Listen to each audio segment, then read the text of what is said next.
Oui, oui.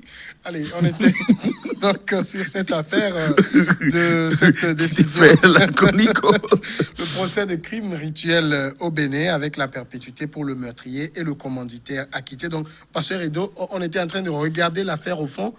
Quelqu'un est allé commander un gris-gris. Oui, oui. C'est le charlatan qui est allé s'exécuter. C'est Charlatan qui est condamné. Qui est condamné.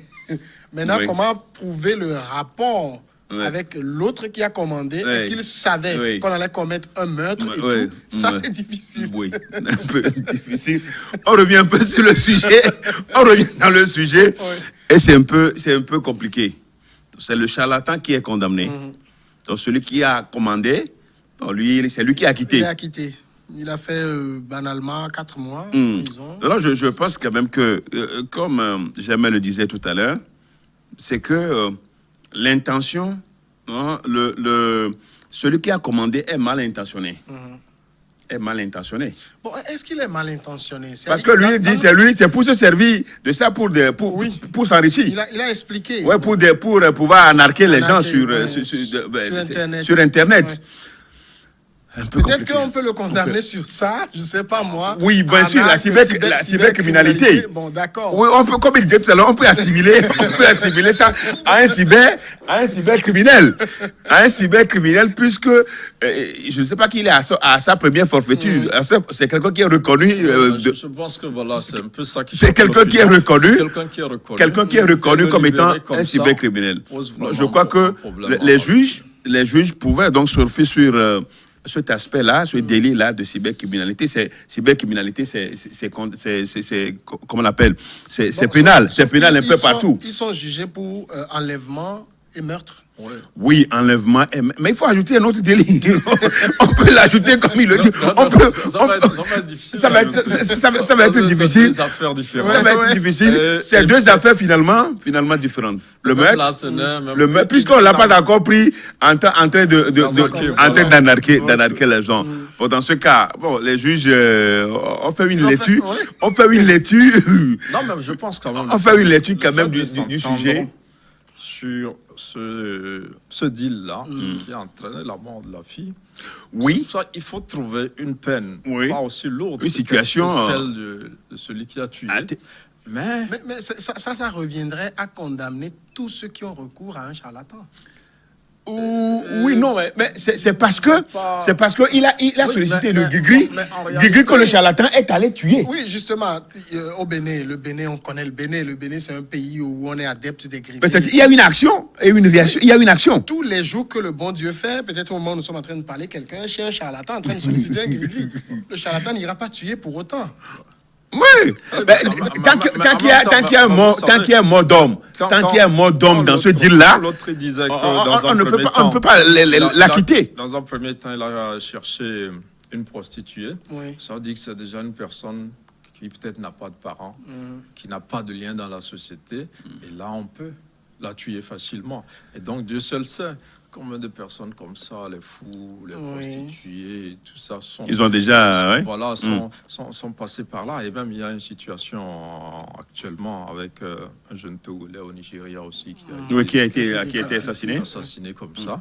Et donc, c'est assez sur les crimes rituels. Les deux pays, là, même ça commence pas à venir ici au Togo aussi, on en a connu. Il faut certains cas. Il faut décourager ces pratiques. Il faut commencer. Oui, il faut commencer. Trouver une formule. Pour condamner. On a vu ici aussi le cas de l'assassinat des jeunes filles.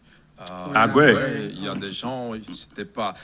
L'assassin avait cité des noms, mais certains parmi eux avaient été condamnés. Et d'autres relâchés. Il a été difficile de montrer ce lien, mais sur la base de certains éléments, ils ont été condamnés. Je pense que pour décourager ce genre de pratique dans la société, la justice, même si elle croit doit trouver un mécanisme.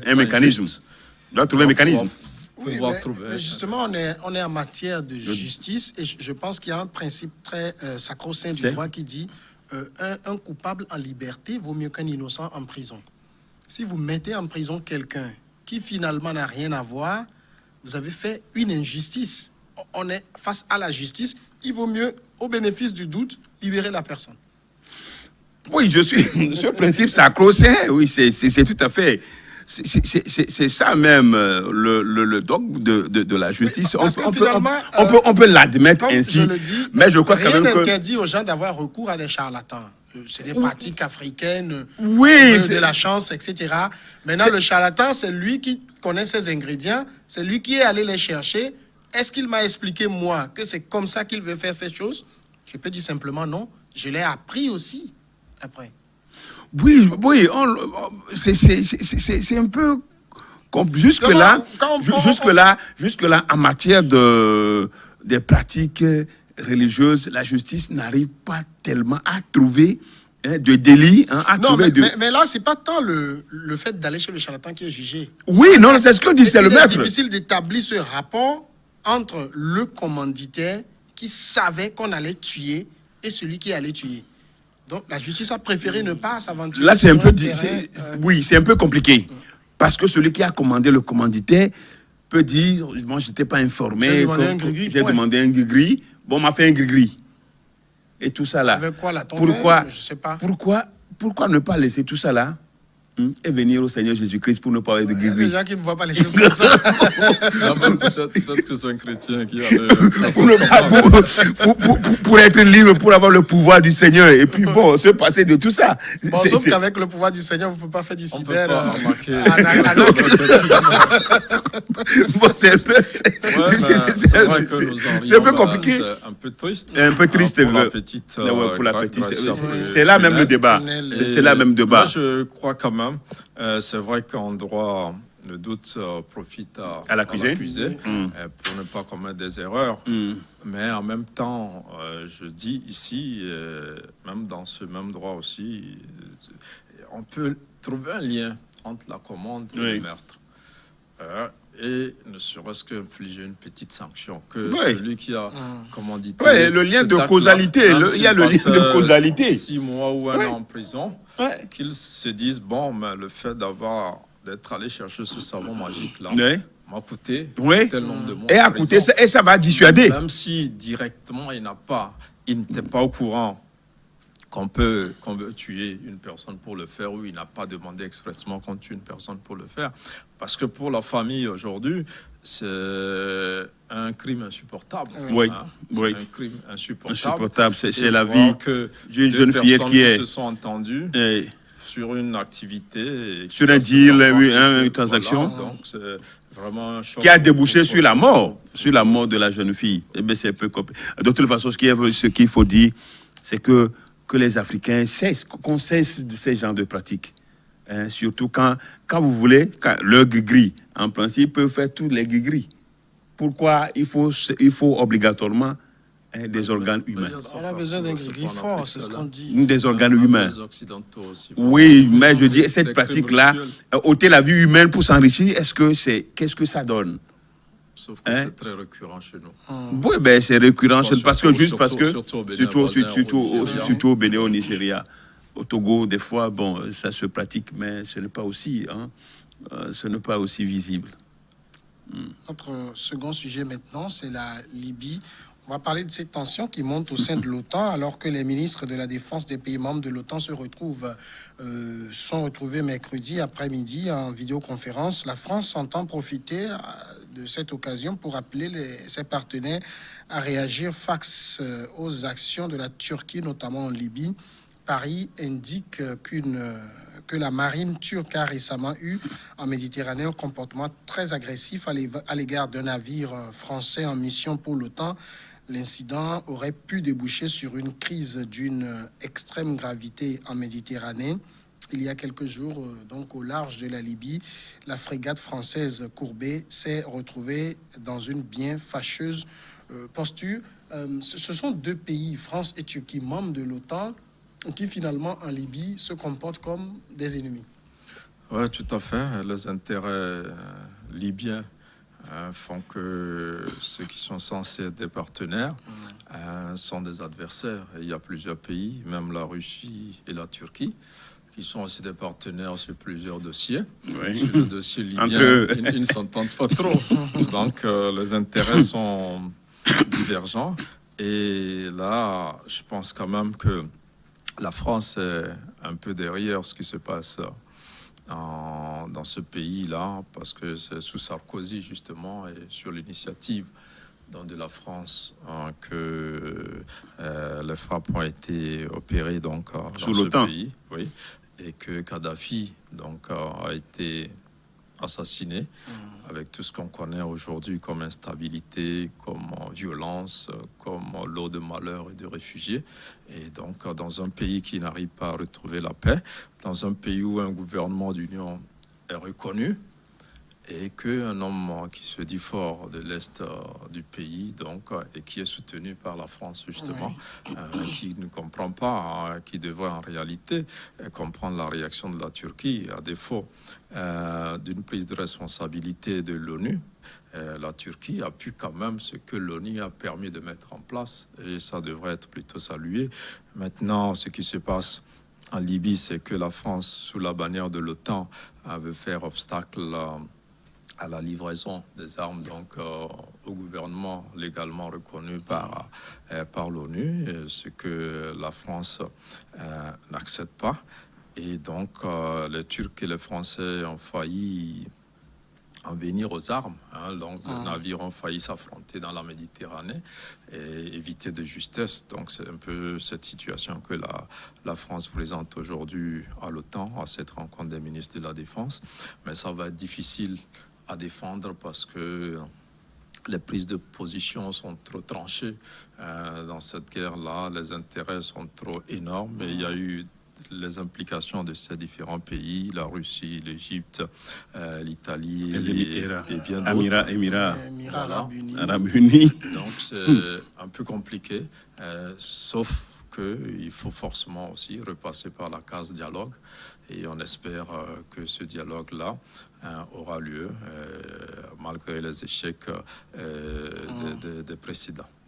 Ankara estime que Paris a une réaction disproportionnée, que ce qui s'est passé, c'est un incident mineur.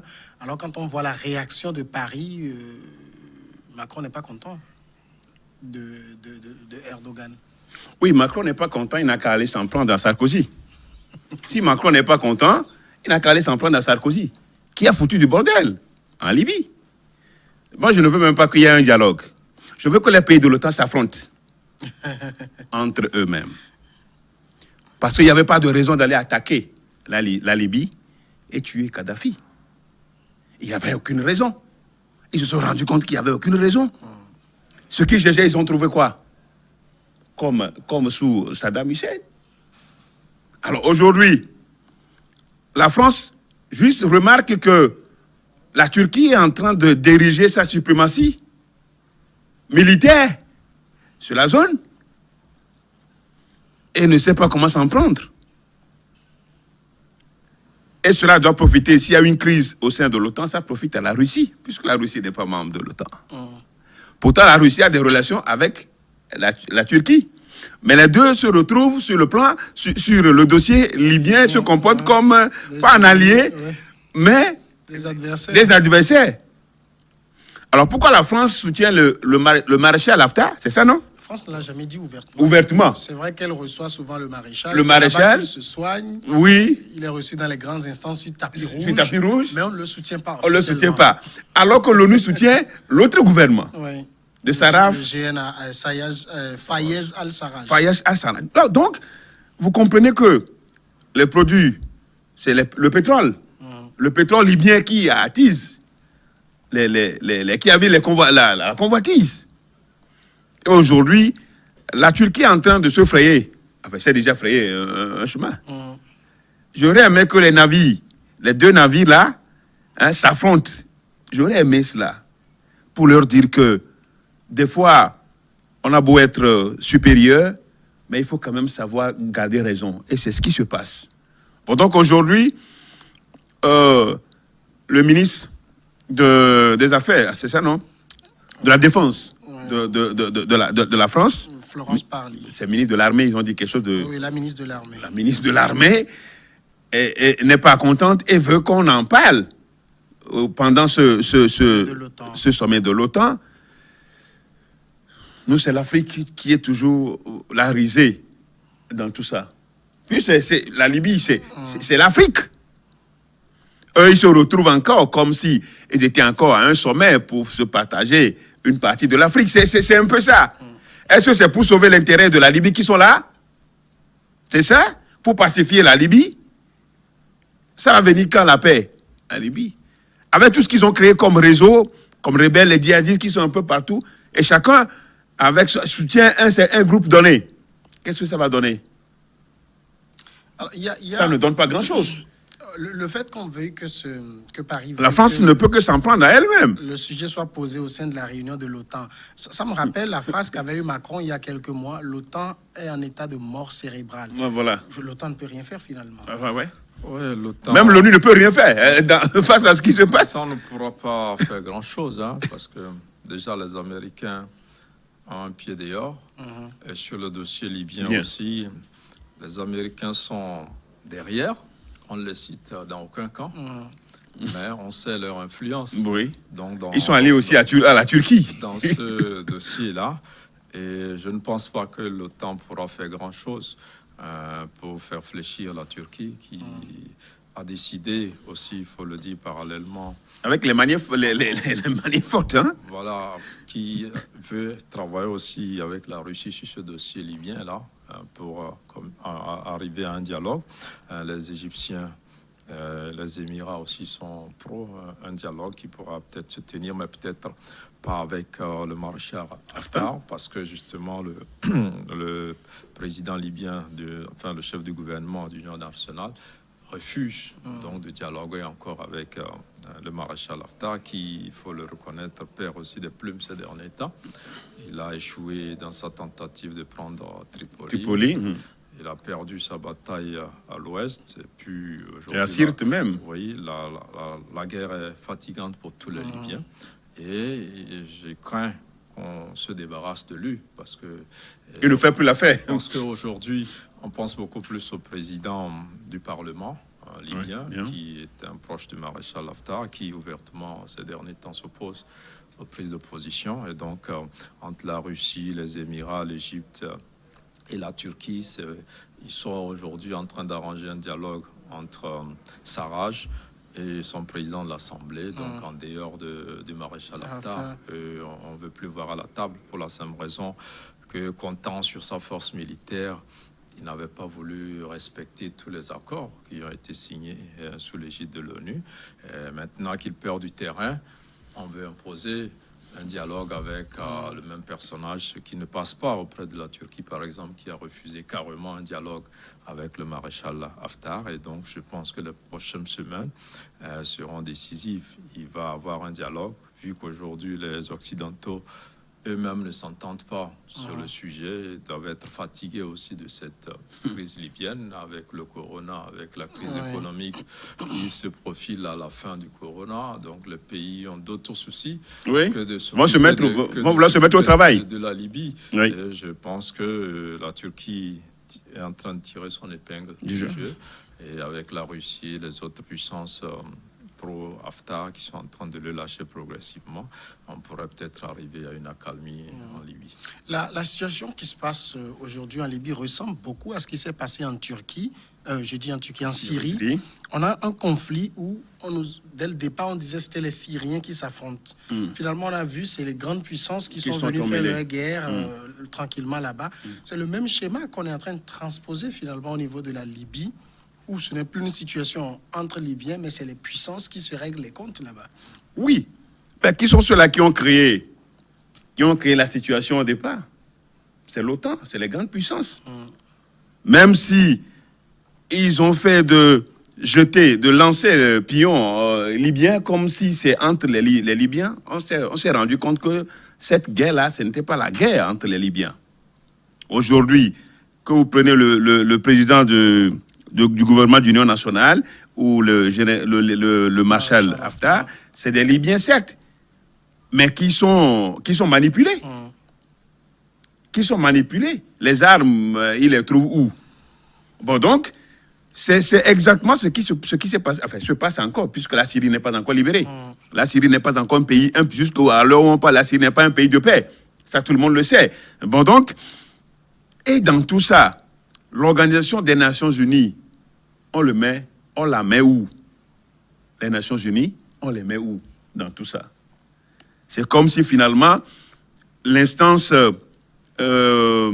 mondiale, là, n'a plus de valeur, n'est plus écoutée. Parce qu'on ne peut pas admettre que la Turquie, qui est membre des Nations Unies, ne puisse pas écouter le secrétaire général des Nations Unies. Même tous les appels des Nations Unies sont tombés dans des oreilles dessous. De même que l'OTAN. Bon, donc, le monde dans lequel nous évoluons aujourd'hui, c'est des rapports de force. Vous avez la force, et vous dominez, et vous gagnez du terrain. Vous n'en avez pas, vous perdez. Et c'est ça. Bon, donc, ils ont transporté la même façon de régler les problèmes en Libye.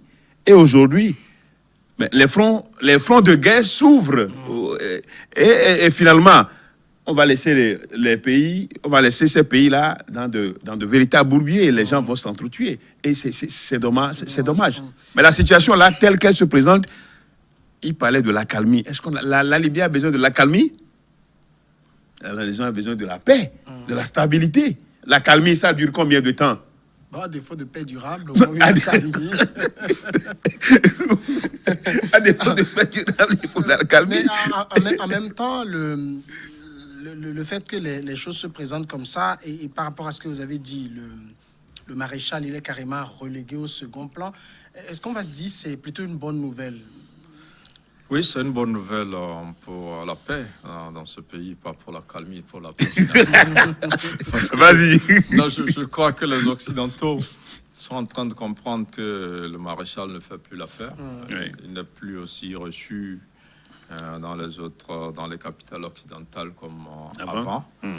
Et donc, le soutien du départ n'est plus le même, parce que quand les Turcs débarquent avec des hommes et du matériel, les Occidentaux ne peuvent qu'envoyer du matériel. Ils ne sont pas capables d'envoyer leurs hommes combattre sur terre aux côtés des forces du maréchal. Et donc, je pense que tout leur soutien, ils sont arrivés à l'apogée du soutien qu'ils pouvaient lui accorder. Si avec ça, il n'a pas pu conquérir la Libye comme il l'a promis, je crois qu'il n'est pas l'homme qui fait l'affaire. Donc aujourd'hui, il faut forcément aller à un dialogue. Et je pense que tel que les choses se présentent, en tout cas depuis la semaine dernière, il n'est plus vraiment l'homme de la situation. Au moins, est-ce qu'il change de fusil d'épaule, qu'il se contredise totalement, qu'il pour donner oui. Et donc, ce qui va se passer, on l'espère en tout cas, c'est notre vœu, c'est que ces puissances qui travaillent dans l'ombre, l'Égypte, les Émirats, la Russie, la Turquie aussi, pour qu'il y ait un dialogue sur le gîte de l'ONU, et donc puisse le faire. Ceux qui pouvaient être déterminants dans ce combat, je le disais, ce sont les Américains. Mais avec la politique de Trump aujourd'hui, c'est le désengagement militaire sur le plan international. Donc, les États-Unis ne veulent plus mettre de l'argent, de l'énergie et mettre en danger la vie de leurs militants sur des terrains qui n'apportent rien donc à l'Amérique. Mais on ne peut pas considérer que la Libye, c'est un terrain qui n'apporte rien. Il y a beaucoup de pétrole. D'intérêt, il y a beaucoup d'intérêt. On voit un peu les États-Unis qui jouent, j'allais dire à cache-cache, mais qui sont un peu pro-Faïez. Oui, bon, je pense que les États-Unis, même l'assassinat de Kadhafi, ils sont en réalité derrière. Mais ils ont mis la France devant parce qu'ils avaient plusieurs fronts en Afghanistan, en Irak. Non, parce que les États-Unis sont bien fournis les informations. Oui, bien sûr, les informations, l'armement, les moyens pour que la France. La France n'a pas ces moyens. Donc, c'est en réalité eux. Ils sont toujours présents, je le disais avant, sauf qu'on ne les voit pas. Mais toutes ces tractations, ils ont leur mot à dire, mais je pense qu'avec Trump, ils font une politique un peu semblable à celle qui se pratique dans le business. C'est qu'est-ce que les États-Unis vont gagner. Il faut mettre un peu, gagner plus. Donc, je pense que c'est ils sont un peu dans cette voie-là. Mais l'ONU est obligée aussi de se rendre crédible après tous ces accords qui ont été signés, et qu'un seul homme, soi-disant l'homme fort de l'Est libyen, qui met en difficulté tous ces accords-là. Donc, il va falloir revenir et penser à l'application de ces accords-là, quitte à mettre sur le banc de touche le maréchal Khalifa Haftar. Alors, finalement, et si l'affaire des frégates n'était qu'un alibi de la France pour se relancer dans le dossier libyen? Oui, peut-être que c'était même fait sciemment pour envoyer les frégates sur la mer, sur la Méditerranée, pour essayer de confronter la Turquie. Et partant, créer peut-être un couloir, parce que là, la France se cherchait dans cette affaire, où est-ce qu'elle va se placer finalement, voyant l'allure que prenait l'intervention de la Turquie. Alors, bon, il faut se frayer un chemin et ouvrir un couloir de discussion. Et voici, on peut ramener la sérénité au sein de l'OTAN. On veut ramener la sérénité au sein de l'OTAN. Bon, est-ce que ça va être possible? La Turquie a le vent en poupe. La Turquie a le vent en poupe. Et peut-être elle va dire, mais France, rejoignez-moi. La Turquie va dire à la France de la rejoindre. Bon, parce qu'étant déjà en avant, elle va pas faire demi-tour. Et c'est un peu ça, la situation. Bon, comment est-ce que cette situation-là va être résolue? Bon, est-ce que la diplomatie entre ces pays-là va arriver à pouvoir mettre les choses à terre et puis décoller ensemble? Bon, c'est la question. On l'oublie presque, mais on parle de l'Afrique là. Où est l'Union africaine? Oh, tcho. L'Union africaine a échoué.